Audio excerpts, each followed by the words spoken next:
Nina I'm a single person. Saka ndoda ngotengera munhu anyone wandiona muroad. Do you want a gift? Yaram. Aime vanhu havasi kuda zvinhu zvemahara. I don't know why. Vanovhale imari.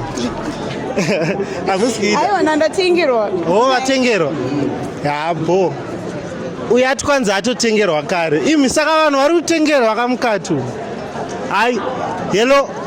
Zviri sei? This is Prince Valentine. What's your name? Precious. Ore ndokumbura ungokutengera vhale imari. Mara? Mahara. Ndingotenga mahara. Like seriously? Yes, serious. Like Hasta, PV, kuchora. Mari. $20. Yes, ndawana uyu munhu angoti kwanza ari kuda $20. Kwenu unondiziya? Yes, I know you.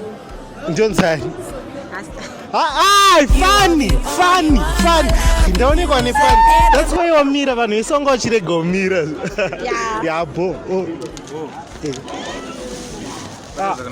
Sorry. Oh, thank you. Yabo. Say vanhu kuti follow Hasta PV. So guys, follow us at TPV. Thank you so much. Alright, yabo. Ndi unoda nditengere vamwe futi. No, it's okay. No. Ndanchida kutengera vamwe but fun raramo. Saka happy Valentine. Okay, thank you. Being at fetu, so I don't know. So Chada, now you on TV. Baby, I don't need